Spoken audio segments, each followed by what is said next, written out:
오늘 말씀은 이사야 51장 12절부터 16절까지 말씀입니다.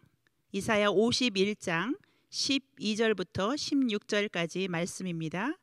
제가 봉독하도록 하겠습니다. 이르시되 너희를 위로하는 자는 나 곧 나이니라. 너는 어떠한 자이기에 죽을 사람을 두려워하며 풀같이 될 사람의 아들을 두려워하느냐. 하늘을 펴고 땅의 기초를 정하고 너를 지은 자 여호와를 어찌하여 잊어버렸느냐. 너를 멸하려고 준비하는 저 학대자의 분노를 어찌하여 항상 종일 두려워하느냐. 학대자의 분노가 어디 있느냐. 결박된 포로가 속히 놓일 것이니 죽지도 아니할 것이요 구덩이로 내려가지도 아니할 것이며 그의 양식이 부족하지도 아니하리라. 나는 내 하나님 여호와라. 바다를 휘저어서 그 물결을 뒤흔들게 하는 자이니 그의 이름은 만군의 여호와니라. 내가 내 말을 내 입에 두고 내 손 그늘로 너를 덮었나니 이는 내가 하늘을 펴며 땅의 기초를 정하며 시온에게 이르기를 너는 내 백성이라 말하기 위함이니라. 아멘. 우리는 삶을 살아가는 과정 가운데 때때로 슬픔과 절망과 낙담을 또 경험할 때가 있습니다. 요즘에 연일 들리는 코로나로 인한 두려움, 또 때때로 어떤 사람에게는 사랑하는 사람과 영원한 이별을 해야 되는 아픔들, 또 질병 가운데 고통을 당해야 되는 상황들, 또 경제적인 어려움으로 내 힘으로는 어찌할 바를 모르는 어떠한 어려움 가운데 상황에 놓인 그런 상황을 만날 때가 참 많습니다. 그럴 때 우리는 종종 하나님을 오해하기도 합니다. 오늘 본문은 이스라엘 백성들이 바벨론의 포로 상황 가운데 두려움과 절망과 슬픔 가운데 그런 처해 있는 상황들을 또 살펴볼 수가 있습니다. 그들의 바벨론의 압제와 포로 생활에서 놓여 있는 이스라엘 백성들을 향한 하나님의 마음을 오늘 통하여서 하나님은 어떤 분이신지, 그 이스라엘 백성들을 대하시는 하나님의 마음은 어떤 마음을 가지고 계신지, 어떤 분이신지 또 경험할 수 있는 귀한 시간이 되기를 소망합니다. 이 바벨론의 포로 상황 가운데 어려움이 처해 있지만 그들을 반드시 구원해 주시고 회복시켜 주실 것이라는 것을 보장해 주시는 예언의 말씀입니다. 이 말씀을 통해서 오늘 저야 우리에게 하나님께서 주시는 귀한 말씀을 통해서 하나님의 그 메시지를 받는 저희들이 되었으면 좋겠습니다. 오늘 하나님은 어떤 분이신지 살펴보는데 세 가지로 나눠볼 수가 있습니다. 첫 번째, 오늘 본문 12절을 통하여서 하나님은 말씀하십니다. 나는 너를 위로하는 자다. 하나님은 위로의 하나님이십니다. 이사야 51장 12절 보면 이르시되 너희를 위로하는 자 나 곧 나이니라. 너는 어떠한 자이기에 죽을 사람을 두려워하며 풀같이 될 사람의 아들을 두려워하느냐 말씀하십니다. 위로자 되시는 하나님, 그분은 어떤 분이십니까? 창조자 하나님이십니다.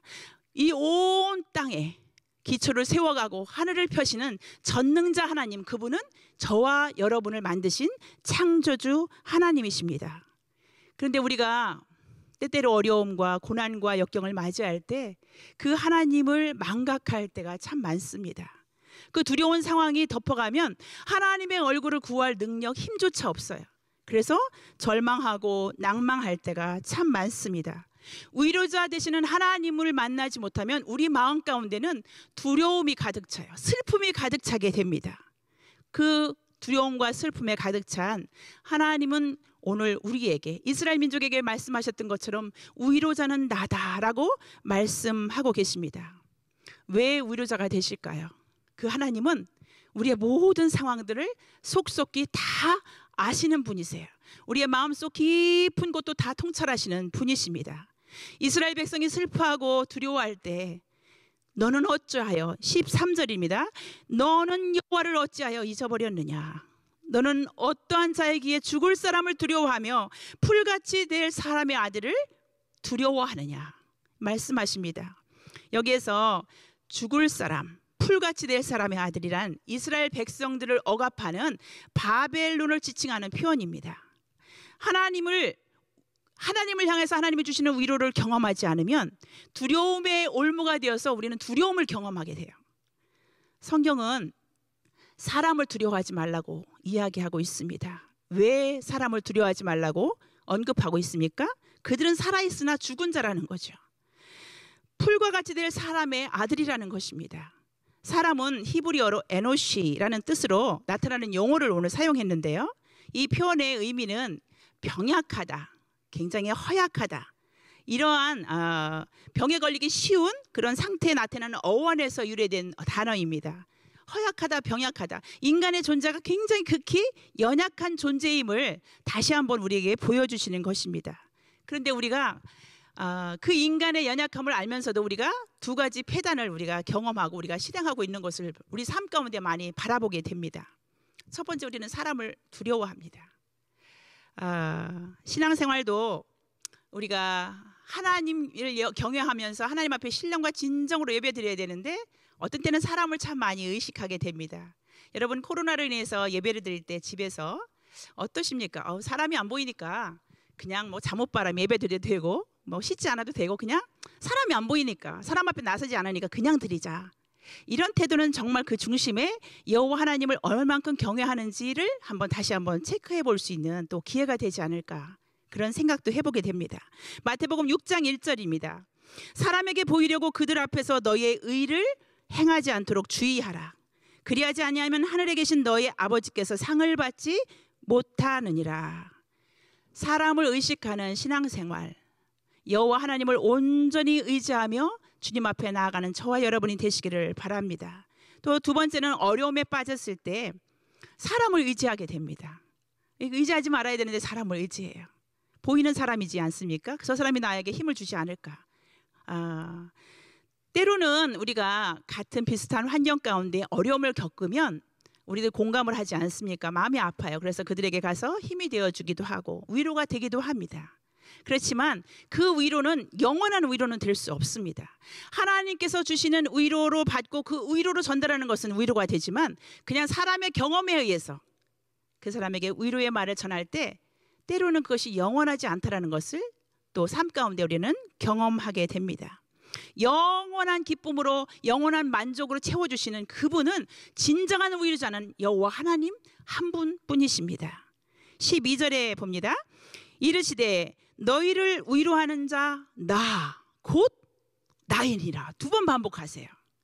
하나님의 애절한 호소가 느껴지지 않습니까? 그 한글 개역 성경에 보면 위로자는 나연을 두 번이나 말씀하세요. 그 하나님이 간절하게 우리를 향하는 그 아버지, 위로하고자 하시는 그 아버지의 간절하고 애절한 호소가 우리 가운데 느껴지지 않으십니까? 하나님은 우리를 위로해 주시는 분이십니다. 왜냐하면 그 자격이 되세요. 우리의 모든 안고 있는 문제들을 정확하게 아세요. 그리고 우리의 모든 상황들, 우리 마음의 심령 깊은 곳에 우리의 존재의 심연까지도 고통과 슬픔, 우리의 문제를 정확하게 아시고 그것을, 그 아픔을 또 공감까지 하시고 또 몸소 체휼하시는 분이십니다. 무엇보다도 그 모든 고통의 슬픔의 문제들을 해결하실 수 있는 능력을 소유한 분이시기 때문에 우리의 참 위로자가 되십니다. 왜냐하면 그분은 전능자이기 때문입니다. 천지를 창조하신 그 하나님은 우리의 위로자가 되시는데 그분은 왜 위로자가 되시냐? 전능자 하나님이기 때문입니다. 그래서 두 번째는요, 나는 너의 전능한 자이다 말씀하십니다. 이사야 51장 10절부터 11절 말씀입니다. 바다를 넓고 깊은 물을 말리시고 바다 깊은 곳에 길을 내어 구속받는 자들을 건너게 하신 이가 어찌 주가 아니시나이까. 여호와께서 구속받은 자들이 돌아와 노래하며 시온으로 돌아오니 영원한 기쁨이 그들의 머리 위에 있고 즐거움과 기쁨을 얻으리니 슬픔과 탄식이 달아나이다. 주님 안에 있으면요, 그 슬픔과 탄식이 다 사라질 수 있다는 것을 말씀하고 있습니다. 바다, 물을 바다 위에 가르시는 분, 깊은 물을 말리시는 분, 길을 내시는 전능자 하나님, 그분은요 우리의 모든 슬픔을 기쁨으로 바꾸실 수 있는 분이십니다. 그분은 두려움을 평안으로 바꾸실 수 있는 분이십니다. 그분은 우리의 근심을 찬송으로 바꾸실 수 있는 유일한 우리의 전능자 하나님이십니다. 전능자 하나님은 우리에게 말씀하세요. 아무것도 염려하지 말고 모든 일에 기도와 간구로 감사함으로 하나님께 아리라. 그리하면 모든 지각에 뛰어나신 하나님의 평강이 그리스도 예수 안에서 우리의 마음과 생각을 지키신다 말씀하십니다. 아무것도 염려하지 말라는 거예요. 이건 아닐 거예요. 다른 건 내가 염려하지 않는데 이것만큼은 염려가 됩니다. 아니요. 하나님 안에서는 아무것도 염려하지 말라는 거예요. 하나님이 친히 돌보시고 그것을 해결하시고 인도에 나가신 나는 전능자 하나님이다 말씀하세요. 그 하나님이 친히 우리 삶 가운데 오셔서 그 일을 행하기를 원하시고 그것을 통해서 하나님 앞에 영광을 올려드릴 수 있는 우리에게 그런 기회를 하나님께서 때때로 허락하십니다. 전능자 하나님. 우리가 때때로 환경 가운데 두려워하고 있는 우리 자신에게 하나님 말씀하세요. 나는 우리 15절에 보면 내 하나님 여호와다. 나는 내 하나님이다. 다른 옆집의 하나님이 아니라 나는 내 하나님 여호와다. 그 이름은 만군의 여호와라. 자신의 정체성을 드러내 보이십니다. 그분은 전능자 그분의 손길로 우리를 덮어가십니다. 16절 보겠습니다. 내가 내 말을 내 입에 두고 내 손 그늘로 너를 덮었나니. 우리를 덮으셨대요. 어떤 손으로요? 전능자의 손으로. 우리는 이미 그분의 손 그늘 아래 거한 존재입니다. 그분의 손은 무엇을 의미합니까? 우리가 일상생활에서 제일 많이 보는 게 거울은 아침에 보고 중간에 한번 화장실에 가서 한번 본다 할지라도 손은 매 순간순간 보게 돼요. 근데 하나님께서 우리에게 말씀하시기를 이제 표현하시는 거예요. 우리에게 말씀하시기를 이사야 49장 15절에서 16절입니다. 우리를 늘 잊지 않고 기억하시겠다는 거예요. 손에서 매일매일 보면서 기억하듯이 우리가 중요한 일을 막 손바닥에 옛날에 많이 이렇게 썼잖아요. 잊어버리지 않기 위해서. 계속 보니까요. 하나님이 우리에게 내 손바닥에 우리를 새기셨다 말씀하시는데 이사야 49장 15절 16절 오직 시온에 이르기를 여호와께서 나를 버리시며 주께서 나를 잊으셨다 하였거니와 여인이 어찌 그 젖 먹는 자식을 잊겠으며 자기 태에서 난 아들을 긍휼히 여기지 않겠느냐. 그들은 혹시 너를 잊을지라도 나는 너를 잊지 아니할 것이라. 내가 너를 내 손바닥에 새겼고 너의 성벽이 항상 내 앞에 있나니. 아기를 낳아보시는 어머니들은 다 알 거예요. 아기가 젖 먹을 때가 언제 돼 있는지 몸에 신체적으로 여성들은 느끼게 돼요. 그래서 견딜 수가 없죠. 그래서 아기를 찾을 수밖에 없는 거예요. 젖 먹이는 어머니들은. 근데 그래도 혹시 잊을지라도 여호와 하나님은 나는 너를 결코 잊지 않겠다. 뭘 말씀하시는 거죠? 나는 너를 영원히 잊지 않는다. 확실하게 말씀해 주시는 거예요. 우리를 잊지 아니하시는 하나님. 그 하나님의 사랑이 저와 여러분이 오늘 이 시간에 경험하기를 원합니다. 전능자의 손길, 우리를 떠나지 아니하시고 손바닥에 새기시고 우리를 덮어가신다 말씀하십니다. 매일매일 반복적으로 보여주는 내 손바닥, 하나님은 나를 결코 잊지 아니하시고 우리를 통치하시고 우리의 삶을 주목하시고 보시는 하나님. 그 전능자의 그늘 아래 거하는 저와 여러분의 존재를 다시 한번 리마인드 시켜주십니다. 그 주님의 전능자의 그늘 아래 거하는 사람들의 누리는 특권이 어떤 것입니까? 오늘 시편 91편 1절로 6절을 제가 봉독하도록 하겠습니다. 지존자의 은밀한 곳에 거주하며 전능자의 그늘 아래 사는 자여, 나는 여호와를 향하여 말하기를 그는 나의 피난처요 나의 요새요 내가 의뢰하는 하나님이라 하리니 이는 그가 너를 새 사냥꾼의 올무에서와 심한 전염병에서 건지실 것이미로다. 그가 너를 그의 기치로 덮으시리니 내가 그의 날개 아래에 피하리로다.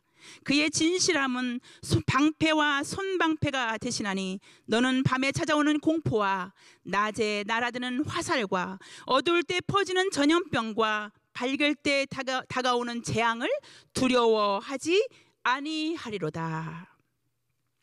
전능자 하나님의 손길이 저와 여러분의 삶을 덮어가십니다. 그 하나님은 우리의 삶 가운데 밀려드는 많은 어려움들을 해결하실 수 있는 온전하신 능력을 소유하신 분이시기 때문입니다. 하나님은 우리를 진정한 위로해 주시는 위로자시며 모든 상황들을 다 통치하시고 일해 나가시는, 해결하시는, 구원하시고 회복시키는 전능자이심을 기억하시기 바랍니다. 마지막입니다. 하나님은 우리에게 친밀감으로 매일매일 다가오시는 분이십니다. 우리 이사야 51장 15절 16절 말씀에 나는 내 하나님 여호와다. 누구의 하나님이요? 다른 사람이 하나님이 아니라 나는 내 하나님이다. 나는 내 하나님 여호와다. 기억하라고 말씀하세요. 뭘 말씀하시는 거죠? 나는 그의 백성이다 또 말씀하세요. 가장 친밀한 관계를 말씀하세요. 그분이 내 안에 거하고 내가 그분 안에 거할 때 요한복음 말씀에 무엇이든지 원하는 대로 구하라. 그리하면 이루리라. 성경에 얼마나 많이 그 친밀한 언어들로 우리에게 하나님께서 말씀하시는지 몰라요. 그분은 나의 하나님이시고 우리는 그의 백성이 되는 것입니다. 우리를 어떤 행위의 기준에서 뭘 열심히 해야만이 하나님이 나를 그의 백성으로 여겨주시는 것이 아니라 우리의 그 존재 자체, 우리가 이미 죄인되었을 때 주님은 우리를 찾아오셨습니다. 그리고 우리를 죄의 길에서 해방시키시고 우리에게 구원의 길을 열으시고 또 회복하셔서 하나님과의 친밀한 관계 속으로 다시 한번 회복하기를 원하시는 것이 하나님이 저와 여러분을 향한 열망이십니다. 나는 내 하나님 여호와다. 너는 내 백성이다. 지금도 계속해서 우리에게 말씀하고 계십니다. 하나님은 우리의 유일한 위로자이십니다. 그분은 모든 것을 다 몸소 채우라신 분이시고 다 경험하신 분이세요. 그래서 그분이 우리의 아픔과 슬픔과 어려움을 다 아세요. 그리고 피할 길을 여시고 그 구원의 길로 우리를 온전히 회복하게 하시는 그 전능자 하나님이심을 기억하시기를 바랍니다. 왜냐하면 그분은 우리의 모든 것들을 다 해결하실 수 있는 온전하신 능력이 많으신 천지를 창조하신 하나님이시기 때문입니다. 그 하나님이 저와 여러분의 하나님이며 우리는 그분의 백성임을 다시 한번 오늘 본문을 통하여서 말씀해 주시고 계십니다. 인생 가운데 닥치는 여러 가지 절망케 하는 장애물들이 많습니다. 순간순간 들려오는 소식이 어쩌면 기쁜 소식보다는 어려운 소식들이 어쩌면 많이 더 들려오는지도 모르겠습니다. 그런데 이런 환경 가운데 혹시 낙심하고 계신 분들 계십니까? 이 모든 인생의 시련들 가운데 절망케 하는 모든 것들은 우리를 절대로 함몰시킬 수 있는, 하나님 안에서 절망시키고 우리를 낙담시키게 할 수 있는 요인들이 될 수가 없습니다. 왜냐하면 우리 인생 가운데 모두 닥치는 어려움들, 문제들, 이 모든 문제보다 크신 하나님께서 다스리시고 그것을 이길 수 있는 힘을 주시고 그 가운데 하나님의 이름이 높여지고 하나님의 영광을 드러낼 수 있는 통로로 저와 여러분을 세우셨기 때문입니다. 이 시련 가운데 소망의 약속들을 바라보면서 구원의 대로를 열어가시고 우리를 회복시키게 하시는 그 하나님의 위로와 그 하나님의 주시는 힘으로 우리는 승리하게 될 것입니다. 우리가 닥치는 환난 가운데 시련과 고난과 풍파가 닥친다 할지라도 절망의 그런 바닥 가운데 우리를 가로막는 어떤 어려움이 있다 할지라도 우리는 결코 낙심하고 포기하지 않아야 될 것은 그 하나님이 우리의 위로자가 되시며 우리의 전능자가 되어주시고 그분이 우리를 돌보시고 그분이 우리의 하나님이 되시고 우리는 그분의 백성이기 때문에 우리는 염려할 것이 없습니다. 반드시 우리 삶 가운데 하나님이 하나님의 위대하심을 드러내는 귀한 복의 통로로 저와 여러분을 세워가실 것을 온전히 신뢰합니다. 오늘 하루도 우리의 위로자이시며 우리의 전능자이시며 또한 우리를 돌보시는 그분의 백성으로서 참된 평강과 기쁨을 가지고 오늘도 삶의 현장에서 주님과 함께 승리하시는 저와 여러분이 되시기를 소망합니다.